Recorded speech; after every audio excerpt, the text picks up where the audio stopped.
ಈ ಕಾರ್ಯಕ್ರಮವನ್ನು ಇಷ್ಟೊಂದು ಅದ್ಧೂರಿಯಾಗಿ ನಿಶಾ ಅವರು ಆಯೋಜನೆ ಮಾಡಿದ್ದಾರೆ ಅಂತ ನನಗೆ ಗೊತ್ತೇ ಇಲ್ಲ. ಮಕ್ಕಳದೊಂದು ಕಾರ್ಯಕ್ರಮ ಇದೆ, ಬರಬೇಕು ನೀವು, ಮಕ್ಕಳ ಜೊತೆ ಸ್ವಲ್ಪ ಸಮಯ ಕಳಿಬೇಕು ಅನ್ನೋವಂಥ ಮಾತು ಹೇಳಿದ್ರು. ಇಲ್ಲಿ ನೋಡಿದ್ರೆ ಎಲ್ಲ ಪೋಷಕರು ತಾವು ಬಂದು ಕಾಯ್ತಾ ಇರೋದು ನೋಡಿದ್ರೆ ನಾನು ಮೊದಲನೇದಾಗಿ ಎಲ್ಲರೂ ಕ್ಷಮೆಯನ್ನು ಕೇಳ್ತೀನಿ. ಬಂಧುಗಳೇ, ಒಂದು ಶಿಕ್ಷಣ ಸಂಸ್ಥೆಯನ್ನು ಹುಟ್ಟಾಕುವಂಥದ್ದು ಅಷ್ಟು ಸುಲಭದ ಮಾತಲ್ಲ.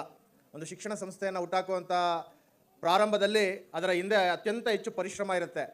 ತಾವು ಒಂದು ಶಿಕ್ಷಣ ಸಂಸ್ಥೆಯನ್ನು ಮಾಡಬೇಕು ಅಂತಂದರೆ, ಮಕ್ಕಳಿಗೆ ಒಂದು ಭವಿಷ್ಯವನ್ನು ರೂಪಿಸಬೇಕು ಅಂತಂದರೆ ಅದರಿಂದ ನಮಗೆ ಗೊತ್ತಿರುತ್ತೆ. ನಾವು ಒಬ್ಬ ತಂದೆ ತಾಯಿಯಾಗಿ ನನ್ನ ಮಗು ಈ ದೇಶದ ಭವಿಷ್ಯ ಆಗಬೇಕು ಅನ್ನೋಂಥ ನಿಟ್ಟಿನಲ್ಲಿ ಯಾವ ರೀತಿಯಾಗಿ ಪ್ರಯತ್ನ ಮಾಡ್ತಾ ಇರ್ತೀವೋ, ಒಂದು ಶಿಕ್ಷಣ ಸಂಸ್ಥೆಯನ್ನು ಪ್ರಾರಂಭ ಮಾಡಿದಾಗ ಆ ಸಂಸ್ಥಾಪಕರು ಸಹ ಅತ್ಯಂತ ಕಾಳಜಿಯನ್ನು ವಹಿಸಿ ತಮ್ಮೆಲ್ಲ ಕಷ್ಟ ಕಾರ್ಪಣ್ಯಗಳನ್ನ ಬದಿಗಿಟ್ಟು ಸಂಸ್ಥೆಯನ್ನು ಪ್ರಾರಂಭ ಮಾಡ್ತಾರೆ.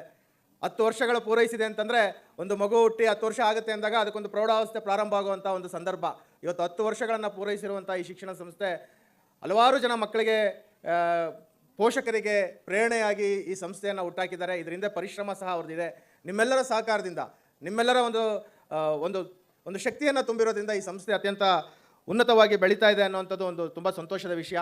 ಮಕ್ಕಳನ್ನು ರೂಪಿಸುವಂಥ ನಿಟ್ಟಿನಲ್ಲಿ ಈ ಕಿಡ್ಸ್ ಕಿಂಗ್ಡಮ್ ಎನ್ನುವಂತಹ ಈ ಒಂದು ಸಂಸ್ಥೆ ತುಂಬ ಸಂತೋಷ ಆಯಿತು. ಮೇಡಮ್ ಅವ್ರನ್ನ ಕಳೆದ 2-3 ಬಾರಿಯಿಂದ ಕರಿತಾನೆ ಇದ್ದರು, ನಮ್ಮ ಸಂಸ್ಥೆಗೆ ಬರಬೇಕು, ತಾವು ನಮ್ಮ ಸಂಸ್ಥೆಯಲ್ಲಿ ತಾವು ಮಕ್ಕಳ ಜೊತೆ ಇರಬೇಕು ಅನ್ನೋಂಥ ಮಾತನ್ನು ಕೇಳ್ತಾನೆ ಇದ್ದರು.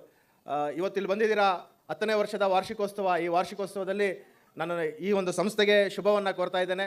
ಮುಂದಿನ ದಿನಗಳಲ್ಲಿ ಈ ಶಾಲೆಯಲ್ಲಿ ಓದುವಂಥ ನಮ್ಮೆಲ್ಲ ಮಕ್ಕಳು ದೇಶವನ್ನು ಕಟ್ಟುವಂತಹ, ದೇಶವನ್ನು ಮುಂದಕ್ಕೆ ತೆಗೆದುಕೊಂಡು ಹೋಗುವಂತಹ ಈ ಒಂದು ಯುಗದಲ್ಲಿ ಭವಿಷ್ಯವನ್ನು ರೂಪಿಸ್ಕೊಳ್ಳುವಂಥ ಮಕ್ಕಳು ನಮ್ಮ ಮಕ್ಕಳಾಗಲಿ. ಆ ಮಕ್ಕಳಿಗೆ ಪ್ರೇರಣೆಯನ್ನು ಕೊಡುವಂಥ ವಿಶೇಷವಾಗಿ ಟೀಚರ್ಸು.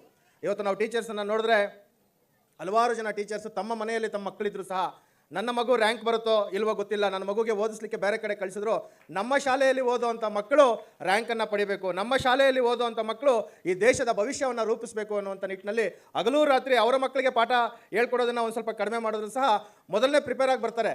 ಈ ಮಕ್ಕಳಿಗೆ ಶಾಲೆಯಲ್ಲಿ ಹೇಳ್ಕೊಡ್ಬೇಕಾದ್ರೆ ನಾನು ನನ್ನ ಶಾಲೆಯನ್ನು ಉನ್ನತವಾದ ಸ್ಥಾನಕ್ಕೆ ತೆಗೆದುಕೊಂಡು ಹೋಗಬೇಕು ಅನ್ನೋಂಥ ನಿಟ್ಟಿನಲ್ಲಿ ಗುರಿಯನ್ನು ಇಟ್ಕೊಂಡು ಬರ್ತಾರೆ. ಆ ಶಿಕ್ಷಕರಿಗೂ ಸಹ ನಾನು ಹೃದಯಪೂರ್ವಕವಾಗಿ ಧನ್ಯವಾದಗಳನ್ನು ತಿಳಿಸುತ್ತಾ, ನಮ್ಮ ಮಕ್ಕಳು ಪುಟಾಣಿ ಮಕ್ಕಳು ಇರ್ತಾರೆ ಇಲ್ಲಿ, ಆ ಪುಟಾಣಿ ಮಕ್ಕಳಿಗೆ ಮನೆಯಲ್ಲಿ ತಾಯಂದರು ನಮ್ಮೆಲ್ಲ ಕೆಲಸಗಳ ಮಧ್ಯದಲ್ಲೂ ಸಹ ತಂದೆ ಆದಂಥವರು ಫೀಸನ್ನು ಕಟ್ಟುವಂಥ ಕೆಲಸಕ್ಕೆ ಓಡಾಡ್ತಾ ಇದ್ದರೆ, ತಾಯಿ ಆದಂಥವರು ತಾಯಿಯೇ ಮೊದಲ ಗುರು, ಮನೆಯ ಮೊದಲ ಪಾಠಶಾಲೆ, ತಾಯಿಯೇ ಮೊದಲ ಗುರು. ನೀವು ಸಹ ಆ ಮಕ್ಕಳಿಗೆ ಒಂದು ಶಕ್ತಿಯನ್ನು ತುಂಬ ಮುಖಾಂತರವಾಗಿ, ಅವರಿಗೆ ಪ್ರೇರಣೆಯನ್ನು ಕೊಡೋ ಮುಖಾಂತರವಾಗಿ, ಈ ಒಂದು ಶಾಲೆಯಲ್ಲಿ ನಮ್ಮ ಮಕ್ಕಳು ಓದಿದೆ ಅನ್ನುವಂಥ ಮುಖಾಂತರವಾಗಿ ಭವಿಷ್ಯವನ್ನು ರೂಪಿಸುವಂಥ ಮಕ್ಕಳನ್ನ ತಾವು ಈ ಸಮಾಜಕ್ಕೆ ಕೊಡ್ತಾ ಇದ್ದೀರಾ. ನಿಮಗೂ ಸಹ ನಾನು ವಂದನೆಗಳನ್ನ ತಿಳಿಸಿ, ಈ ಒಂದು ಅವಕಾಶಕ್ಕಾಗಿ ವಿಶೇಷವಾಗಿ ನಿಶಾ ಮೇಡಮ್ ಅವರಿಗೆ ನಾನು ಹಾಗೂ ನನ್ನ ಸ್ನೇಹಿತ ಮಹೇಶ್ ಬಾಬು, ಈ ಶಾಲೆಯಲ್ಲಿ ಕರಾಟೆಯನ್ನು ಹೇಳ್ಕೊಡ್ತಾ ಇರೋಂಥ ನಮ್ಮ ಕಾರ್ಯಕರ್ತ ಮಹೇಶ್ ಬಾಬುರವ್ರಿಗೂ ಸಹ ನನಗೆ ಈ ಅವಕಾಶವನ್ನು ಮಾಡಿಕೊಟ್ಟಿದ್ದಕ್ಕೆ ನಾನು ತುಂಬ ಹೃದಯದ ಧನ್ಯವಾದ.